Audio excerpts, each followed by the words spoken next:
Bonjour à tous, aujourd'hui je vais refaire la vidéo de la découverte sur la micro-soudure parce que la première était très incomplète. Donc je vais revenir sur beaucoup de détails, représenter les outils, représenter les méthodes et apporter les nouvelles méthodes de diagnostic dont je n'ai absolument pas parlé la dernière fois. Je vais d'abord vous donner quelques explications théoriques sur les outils à utiliser, les méthodes de diagnostic et tout ça, et ensuite on va venir faire un cas pratique sur une carte mère d'iPhone. Donc pour commencer, l'outil principal qu'on va utiliser ici c'est la station à air chaud. Donc ça c'est une station Baku 612. Elle permet d'aller en air chaud jusqu'à 450 degrés. Dans la pratique, on va rarement aller jusqu'à cette température-là. On va utiliser plutôt des températures assez basses. Donc ça, c'est plutôt 200 degrés pour enlever certaines puces fragiles. Ou en général autour de 300-350 degrés, déjà pour retirer les caches en métal qui sont sur la carte mère, comme celui-ci, qui nécessitent souvent une température de fusion pour l'étain qui est utilisé, plus élevée que l'étain qui est utilisé pour les puces, comme ici. On va aussi souvent utiliser du coup le fer à souder. Moi personnellement j'utilise à 450 degrés directement pour venir nettoyer les pistes ici de chaque puce en fait. Notre principal outil de diagnostic ce sera du coup un multimètre, idéalement avec une fonction diode ou simplement pour tester la résistance. Et on va utiliser des probes bien plus fines que celles qui sont livrées avec la plupart des multimètres. Ça par exemple c'est une pointe classique, et pour l'iPhone du coup pour lequel on va utiliser des choses bien plus fines, on va utiliser plutôt ce genre de choses.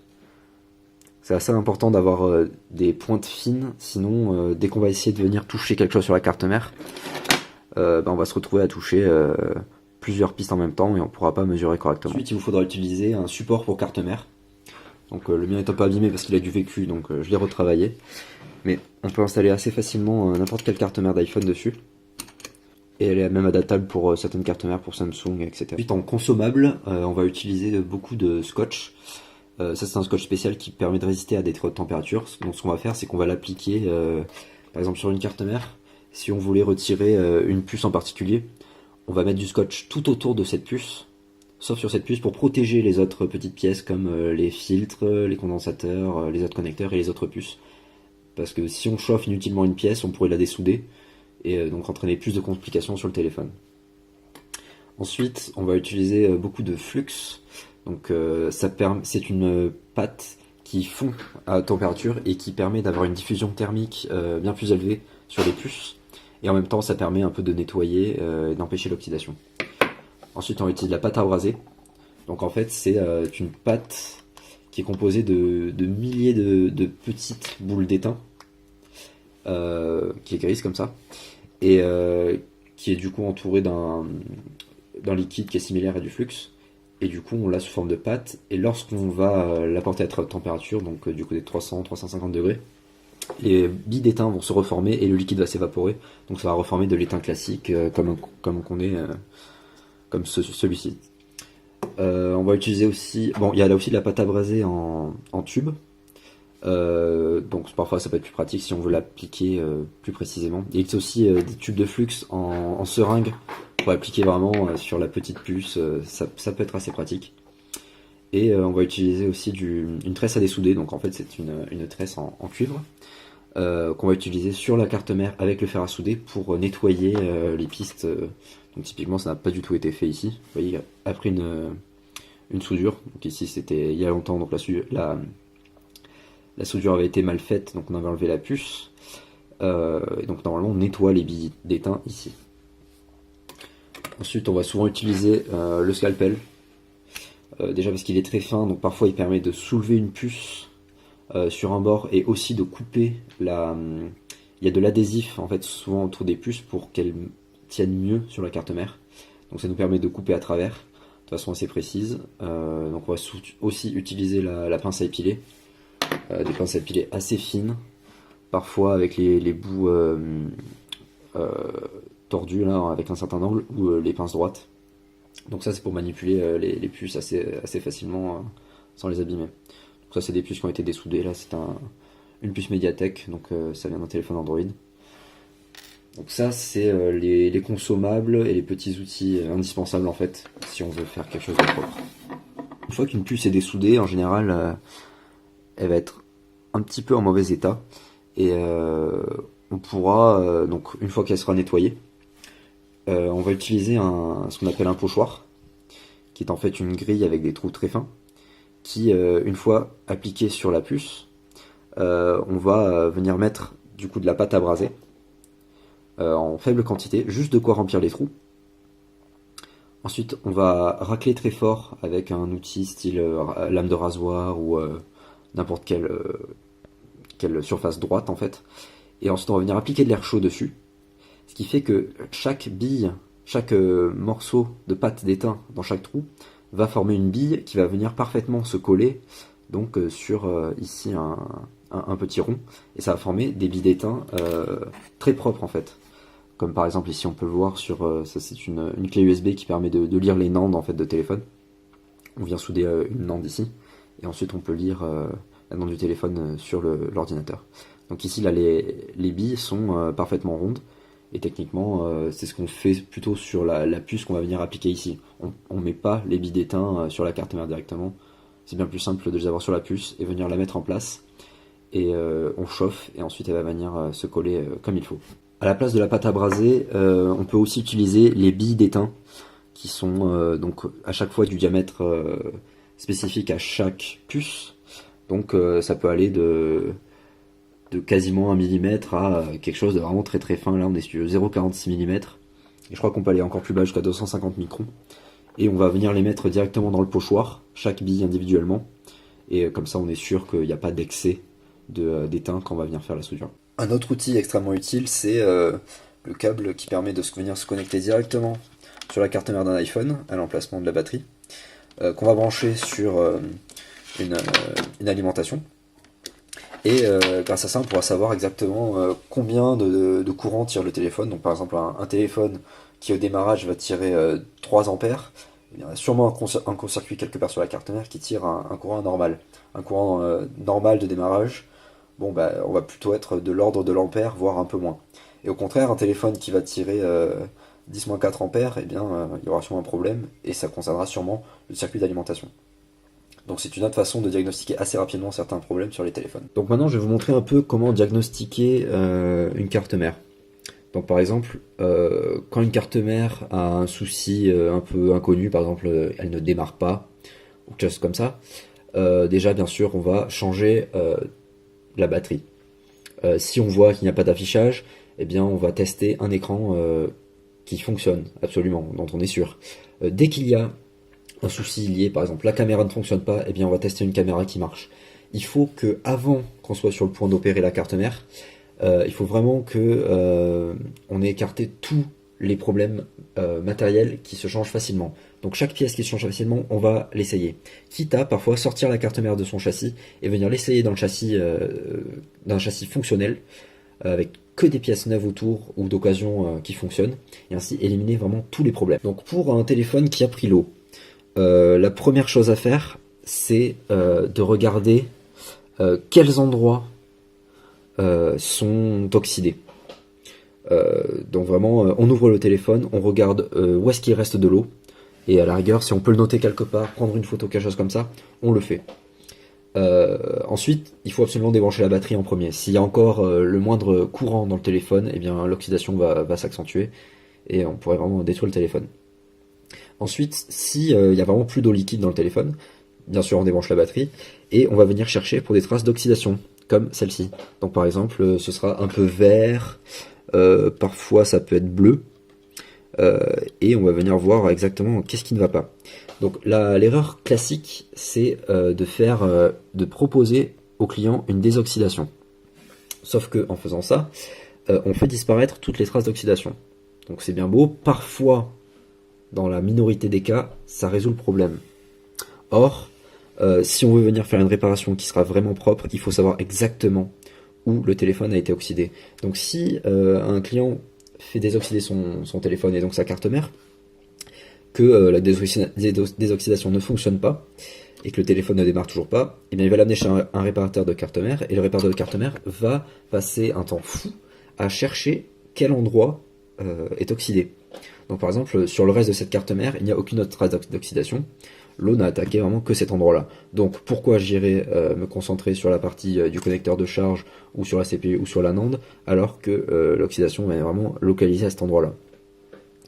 Donc on regarde de près et vraiment on va tester en fait au multimètre. On va venir toucher à chaque fois, trouver qu'est-ce qui ne va pas et savoir quel composant il faut changer. Donc bien sûr, nous on va effectuer une désoxydation locale, bien sûr. On va faire disparaître avec du liquide les traces d'oxydation. En général on utilise de l'alcool isopropylique, un petit coton-tige ou vraiment de quoi gratter. On fera le bain à ultrasons s'il y a vraiment beaucoup d'oxydation à enlever. Ou vraiment s'il reste des parties infimes et qu'on n'arrive pas à déloger nous-mêmes. En général, on l'applique avec le coton-tige, on laisse un peu s'évaporer le temps que ça travaille, et on va venir sécher, nettoyer, gratter avec une brosse. Faut pas non plus appuyer trop fort pour risquer de déloger certains composants, ce serait bien dommage. Ensuite, l'erreur classique à ne pas commettre, c'est par exemple on se dit bah tiens j'ai désoxydé, c'est super, je vais remettre la batterie, brancher un écran et hop ça va démarrer, ça va être super. Absolument pas. Quand on fait ça, si on n'a pas réglé le problème, eh bien on va juste l'aggraver. On remet du courant de la carte mère alors que certains endroits ne sont pas parfaitement nettoyés. On voit bien ici, on a enlevé la plus grosse partie de l'oxydation. On voit bien qu'ici, tous les composants sont encore mal en point, quoi. Donc, il faut vraiment jamais remettre la batterie et retester tant qu'on n'est pas sûr que chaque composant est en bon état.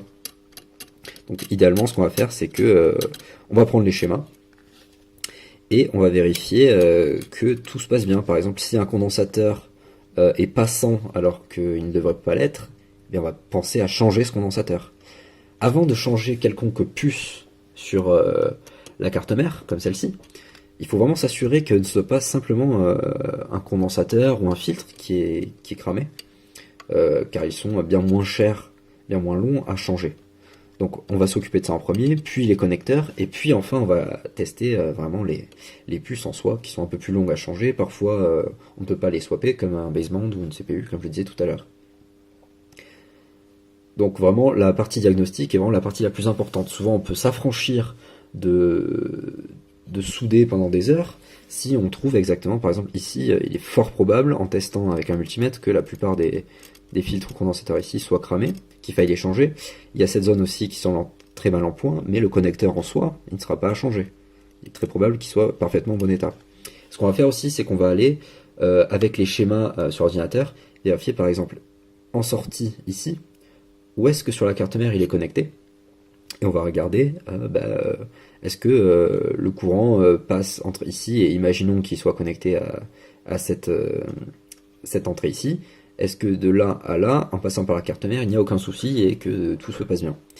Donc c'est des choses à vérifier. Pour conclure cette petite vidéo introductive, il faut savoir que toutes ces réparations se font normalement sous microscope. Donc bien sûr pour la vidéo je peux absolument pas le faire avec le microscope, mais avec un microscope on sera vraiment précis, on verra exactement ce qui ne va pas sur la carte mère, on verra les composants de très près. Ensuite, avoir les outils adaptés c'est vraiment important. Si on a que du matériel bas de gamme, ça va être un peu compliqué. Les schémas sont une partie vraiment essentielle pour le diagnostic, parce que comme on l'a vu, faire un diagnostic erroné, c'est pas très utile au final, parce qu'on va passer beaucoup de temps sur le téléphone d'un client, lui facturer beaucoup pour pas grand chose, et donc avoir une réparation qui ne va peut-être pas tenir dans le temps ou qui n'est pas la bonne. Donc bien sûr le cas le plus compliqué ce sont les téléphones oxydés, parce qu'il y a plein de composants qui peuvent être affectés, et donc plus il y a d'endroits oxydés, plus c'est compliqué. Ensuite il y a des réparations très classiques comme le backlight sur un iPhone 6 ou 6S, le problème de tactile sur un iPhone 6 Plus, ou des choses comme ça qui sont des problèmes très classiques, et quand on en fait beaucoup, bien on finit par savoir exactement quelle puce il faut changer, parce qu'il y a parfois plusieurs qui peuvent être incriminés, et on peut faire des diagnostics très rapides et des réparations bien plus efficaces et que l'on peut garantir.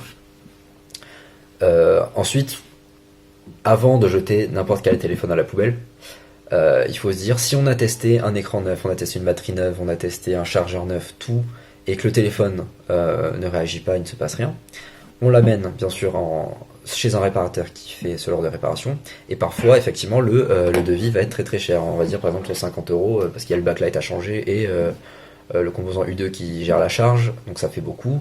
On se dit bon, c'est peut-être pas rentable, je vais balancer le téléphone. Alors, absolument pas.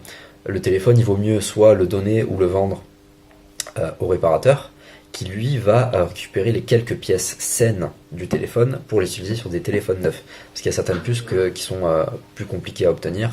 Et effectivement, certaines puces, il faut les commander en milliers d'exemplaires. On ne peut pas commander une résistance qui fait moins d'1 mm à l'unité. C'est absurde. On va les commander en très grande quantité et un petit réparateur aura du mal à le faire. Donc s'il peut récupérer des pièces sur un autre téléphone, donc ce sont des cartes mères donneuses, comme un donneur d'organes, c'est une carte mère donneuse de composants. Et donc grâce à ça, on peut sauver énormément de téléphones, et donc c'est une pratique qui devrait être de plus en plus répandue. Dernière mise en garde, il y a énormément de réparateurs qui vont vous proposer des réparations en soudure à des prix parfois très attractifs. Et il se pourrait que parfois ils font cela uniquement parce qu'ils se lancent dans la réparation et ils n'ont pas encore une expérience assez élevée pour faire des réparations qui tiennent vraiment la route. Donc si vous devez payer cher une réparation, par exemple 150 euros pour un backlight, eh bien c'est justifié. Il y a énormément de travail derrière, il y a des années d'expérience, il y a du matériel très coûteux, des microscopes très très très performants. Ça va coûter, c'est de l'ordre du millier d'euros, voire 10 000 euros pour un très bel instrument. Pareil pour les stations de soudage. On va avoir des stations de soudage qui sont très chères, très coûteuses, mais très performantes et on peut régler au degré près. Donc vraiment c'est une pratique qui ne se fait pas encore énormément en France, mais qui est très répandue en Chine et aux États-Unis. Et donc si vous souhaitez vous former sur ce genre de choses, il y a des centres de formation, pas en France malheureusement, mais c'est quelque chose qui peut apporter un énorme plus à votre centre de réparation, mais aussi sauver énormément de téléphones, et vous pouvez faire aussi du reconditionnement de téléphone avec cela, donc avec toutes les cartes mères qui sont soi-disant mortes alors qu'elles fonctionnent très bien.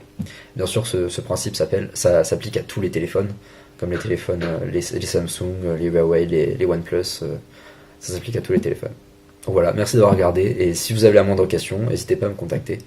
Bien sûr, la vidéo est peut-être incomplète, parce que j'ai pas pu vous faire tenir, et j'ai pas tous les instruments là actuellement sur moi pour faire une vidéo complète d'une démonstration, mais j'essaierai d'en faire une prochainement, et je la mettrai sur ma chaîne.